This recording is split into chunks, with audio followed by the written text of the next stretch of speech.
Hi, Nancy. Welcome. You're the first one here. Thank you for being here.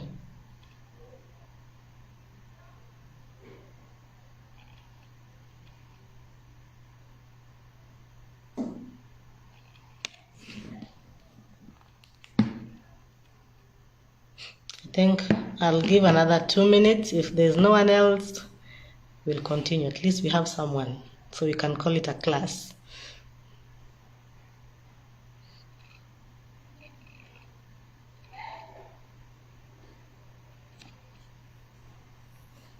Two more minutes, then I start.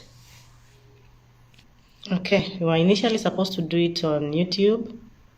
I guess that's why the turnout is low. But the link I gave was on Facebook Live. I had a problem with YouTube, so I changed to Facebook anyway. It's 20 past. I'll not take any more of your time. So I think we can just start. Okay. So we want to talk about, this class is about gluten-free. More people have become interested in gluten-free, mainly because there are different reasons. Some people, it's because they are gluten intolerant. Some people, it's because they want a healthier alternative. Whatever your reason, it's a healthy choice. So gluten is a family of proteins normally found in grains like spelt, barley, wheat, and rye. And in this group, wheat is the most popular. Rye is rarely used, I think mainly because it's heavier. And so yeah, I think that's why many people are lost. Maybe they're waiting for us in YouTube. I'm sorry, I should have communicated that well. But if they follow the link, they'll get us here. So, as I was saying, gluten has two main proteins, gluten and gliadin. So, gliadin is the protein that is responsible for the negative health effects in humans. We mainly react to gliadin, not gluten as much. Yeah. And also in this group of grains that have gluten, it's some oats also have gluten, mainly because they are grown alongside wheat or near wheat farms. So when looking for oats, make sure you have it's written gluten-free, because some oats also have traces of gluten. For someone who is just trying to live healthier, it's okay. But for somebody who is intolerant to gluten, then it might trigger a reaction. So, having talked about the grains that have gluten, we are going to go ahead and look at gluten-free flours. So, gluten-free flours are classified into whole grains, starches, beans, and bean flours and nut flours. So, whole grains, starches, bean flours, and nut flours. Mostly people use whole grains and starches. Very little of bean flours and nut flours are included in gluten-free flour blends. So whole grain flours like brown rice, buckwheat, millet, teff, sorghum, sweet potato, and corn flour, oat also. But remember, the oat has to be gluten-free. And amaranth. Amaranth flour has, not just amaranth, most of the whole grain flours have a very strong, they're dense, and they have a very strong flavor. They have very strong flavors. So that is why they are mixed with white flours or starches like cornstarch, potato flour, potato starch, tapioca flour, white rice flour, sweet rice flour. Oh, we have a second student. Welcome. Arrowroot flour. And now I want to talk about arrowroot. Arrowroot is nduma. And what we refer to as arrowroot is taro root. There's arrowroot and taro root. So what we call arrowroot over here is not nduma. Nduma is taro, sorry. Nduma is taro root. Arrowroot is different from nduma. So I had to unlearn that. There's a difference between arrowroot and taro root. Taro is nduma. Arrowroot is different, it's white. Nduma has specks of purple, yeah. And we were talking about the white flour or starches. We also have green banana flour. So the nut flours are almond, hazelnut, chestnut, coconut. You can also add peanut. Some people call it groundnut, depending on where you learned it. It's all good. So we want to look at having listed down the bean flours. Remember, we had the whole grain, the starches, nut flours, and the bean flours. The bean flours mostly that are used are chickpea flour. Some people call it garbanzo, and soybean. Mostly when soybean is used, it's roasted. Yeah. Chickpea is also best when roasted because it gives your flour that bean taste.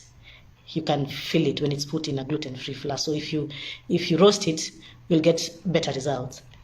The same goes to amaranth. If you can pop it or roast it, the better. So we move to how to make a gluten-free flour blend. Yeah, I said we want to take at most 30 minutes. I hope I'm on time. So since we have listed what needs to be in a gluten-free combination, so you can decide to just use a single flour. Like you can decide and take a starch like cassava or sweet potato, or you can decide and do a whole grain like buckwheat, yeah, or even oats. Remember, oats, you have to make sure it is gluten-free because some have gluten. And nut flours, yes, maybe you can use coconut. There are those coconut pancakes, zinaitwa, what is it? Vibibi, I think so. I hope I'm right. Yeah, they're used. You can use it on its own. Yeah, and now that we have we want to look at how to make our gluten-free blend. Remember, we are trying to mimic wheat flour.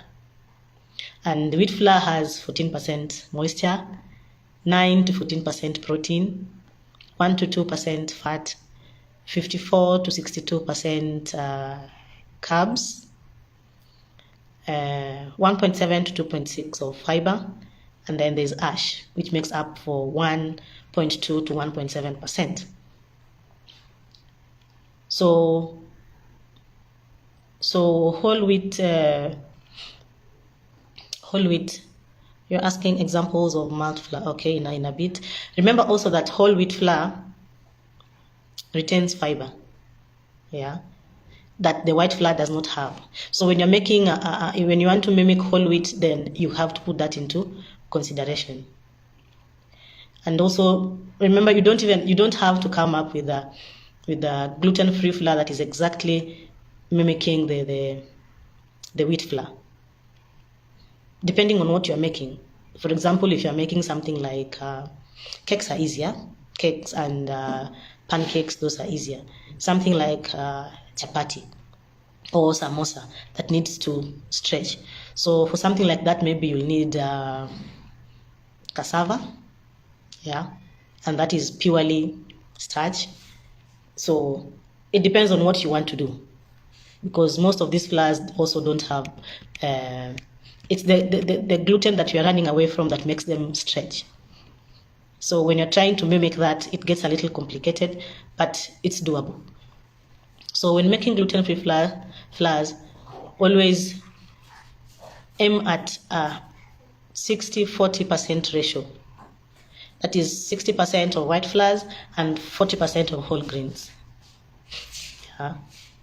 This is a palatable blend. Yeah. But still, remember, you can still use a single gluten-free flour and be okay. I remember my first gluten-free flour. I really tried to mimic the wheat flour. It was nice, it was beautiful, but it was too expensive. Yeah. So also, if you are doing it for sale, keep that in mind, the cost. Most of these grains and nuts are not cheap. So if you are doing it for commercial purposes, have the cost factor in mind. Also, most of we said 60-40% of the white flours and the whole grains. And something you need to note about whole grains is that most of them turn out to be very gritty. So you might end up with a nice product, but very gritty. Welcome, we have a third student, Sally. Karibu. So you might end up with a nice blend, but very gritty. So make sure as you go to the millers, it is done and redone and redone to make it as smooth as humanly possible. And also for you, after you've come up with your blend, yeah, let's say you've done green bananas and a whole grain like buckwheat, and you've done with a nut like coconut, and then you want to make, we said depending on what, I've lost a point there. If I remember it, I'll come back. Yeah. So if I remember, I'll tell you what I was talking about. Okay. So make sure they're milled super fine. Yeah. And blended well. And also pass them through a sieve. After the milling, you also have to pass them so that you get out the grit. Yeah. What we want here is to get it as close to wheat as much as possible. Because sometimes if I am the person making it, I don't need to be convinced to take it. But there are other people. If you're doing it for your family or for your clients, it has to be palatable because they have tested wheat before. So they know what wheat is and they know what wheat is not. So bean and nut flours are used to bring in a balance and to introduce flavor that in most cases help tone down the strength of the whole grain flours. Yeah, like I talked about amaranth having most whole grain flours, but in this I want to talk about amaranth. It has a very strong taste, but if you roast it or pop it, it becomes better. The same to chickpea. If you roast it, it becomes better. Another thing I would like to say is about when you're making chapatis. I think the closest would be one that you'll not need to add anything would be cassava, but then you'll have to use hot water. You remember when we make ugali with cassava, it becomes a little bit slimy.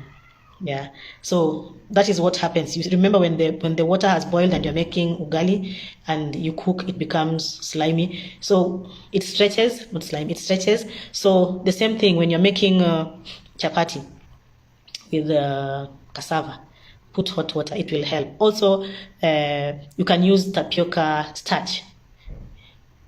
When you use tapioca starch also as a binder in your gluten-free flours, it will give it the stretch. It will give it the stretch that will mimic gluten. I think tapioca starch, not flour. Tapioca starch is a very good binder. I have jumped the gun. So we were talking about how to blend them when the cassava came in. And since the gluten is the one that is responsible for the stretchiness, sometimes we have to add substitutes to make them stretchy, like xanthan gum as a binder, There's also guar, but they have a slippery taste to themselves. When you put them in your blend, you can feel it, especially if you're doing something like chapati or samosa. You'll feel a bit of sliminess. Yeah. Usually, xanthan is used at a ratio of 2 to 5% per kg of gluten-free blend. You can go higher, you can go lower, depending on the flours that you are using, because others will need more, others will need less, others will not need anything at all. So other things that we can use as binders, I had talked about tapioca starch. You can also use flax or chia. Those ones can also be used as binders. And when you use these flours, also remember to look at their water retention properties. Most of them retain water so much, like chia and which one is this? Chia and flax. So you must take that into consideration. If it's a cake you're making and you put more liquids, it will absorb, and such cakes tend to be heavy, especially at the center. So you think your cake is not done, but it's done. It's just the binder that you have used that has made it dense. Also, flax and chia can be used as egg substitutes.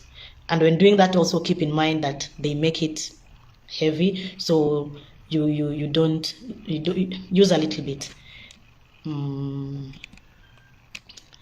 Okay, baking using gluten-free flour. I think I've touched on that a bit, on their ability to absorb more water and oil.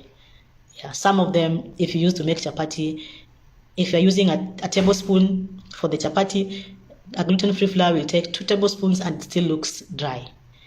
Yeah, that is why you have to do a lot of trial and error and settle on a blend that works for you. But in most cases, a blend that will work for cakes is different from a blend that will work for other kinds of pastry, like bread, chapati and samosa, the ones that really need to stretch. Yeah.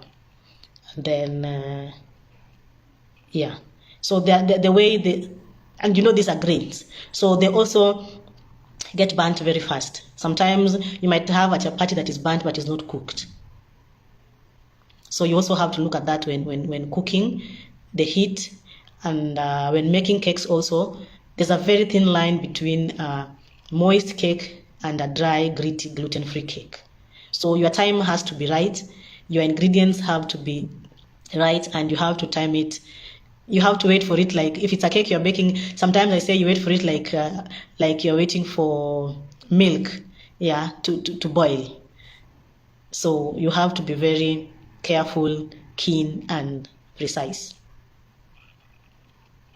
And talking of, you need to know which flours impart moisture, which ones are more drier, which ones improve texture. Like the starches are for improving texture, like cornstarch, potato starch.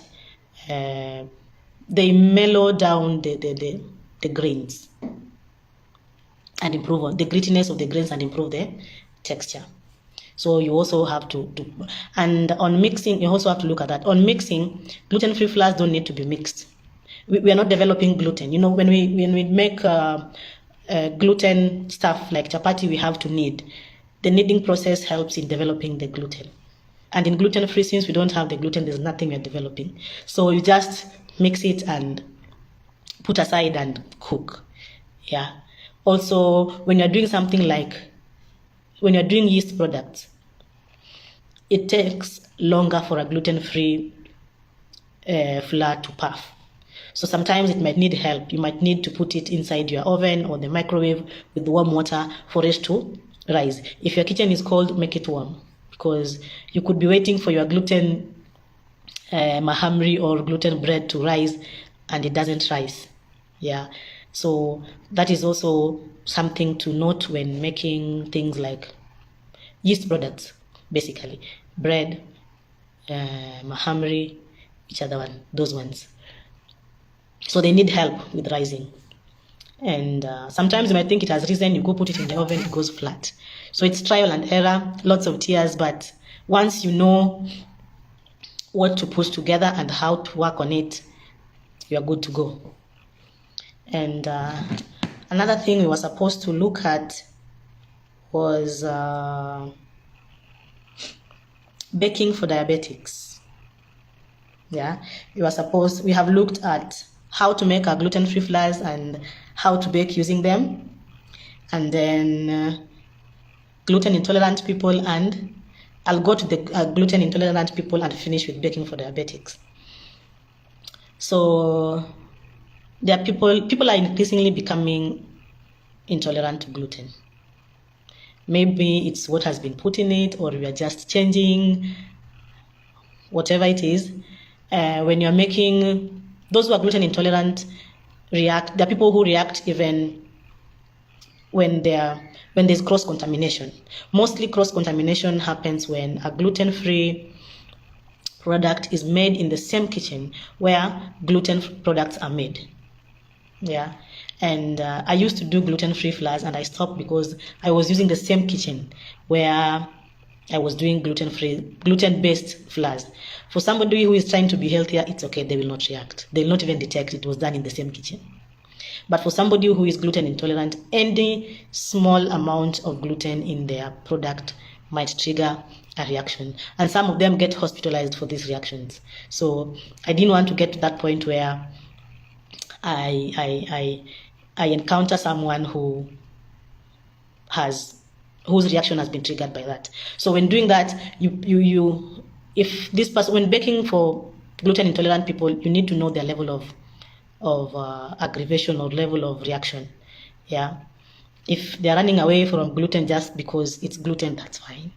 But as I've said, if it's because they react, be very careful when baking for them. Now we move to baking for diabetics. Yeah. For people who are diabetic, I think we need to understand what takes their sugar up. And these are sugars and carbohydrates. And that is what cakes are made of. And that is what baked goods are made of.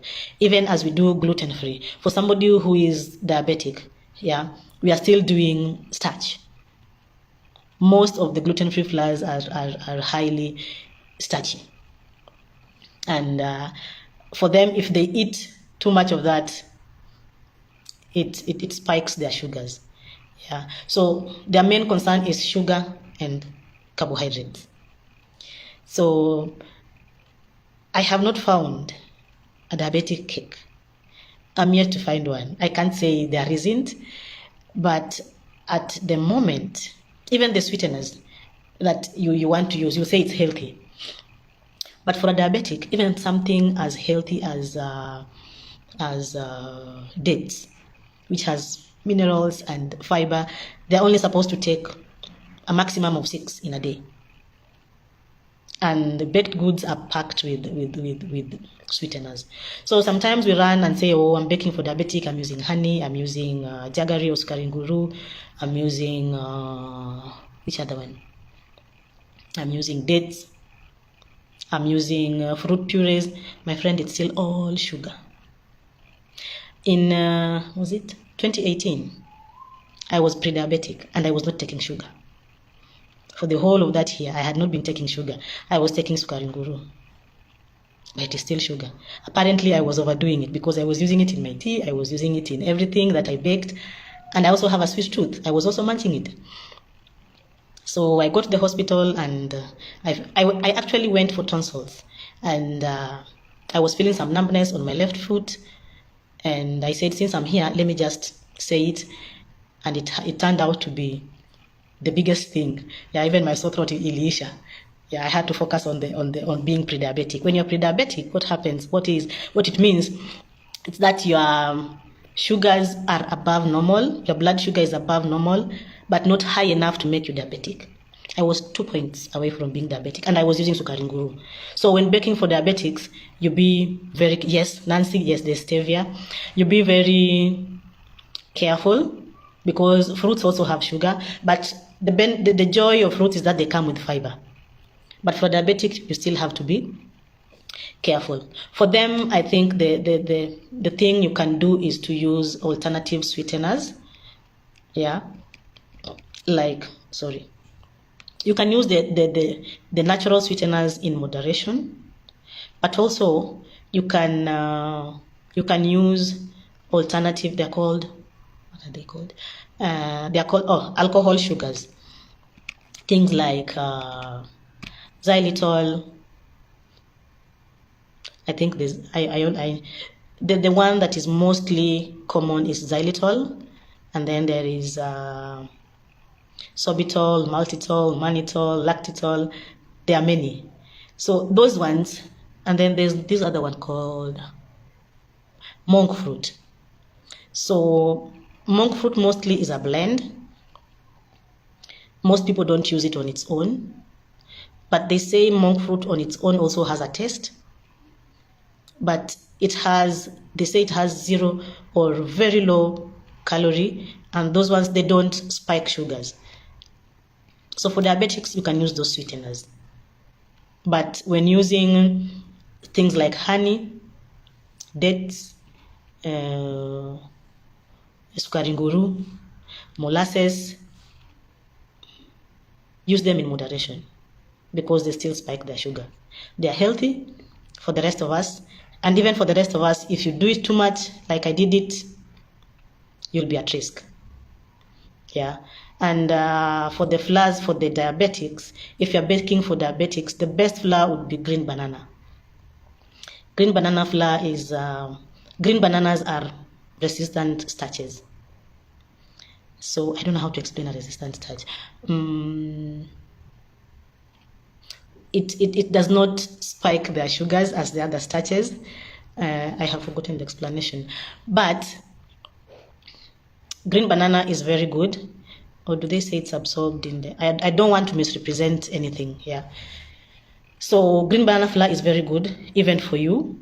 If you can take matoke often, other than instead of ugali, it's better. It's good for your health because it makes you full for longer.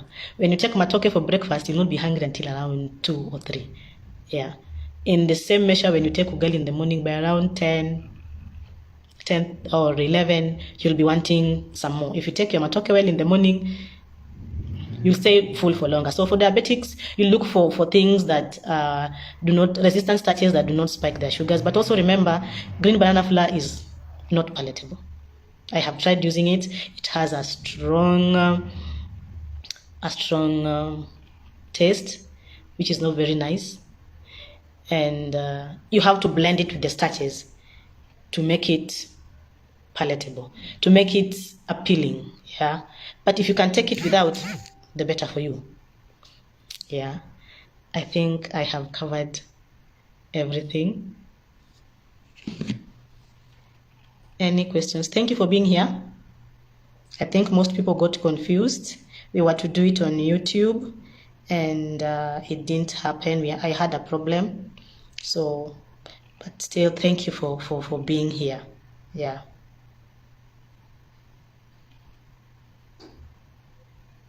Any questions?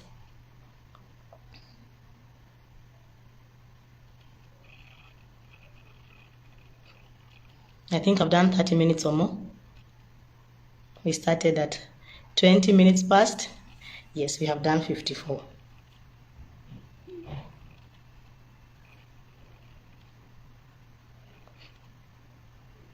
If there are no questions, I think we can end it there. Thank you for being here. Thank you for tuning in.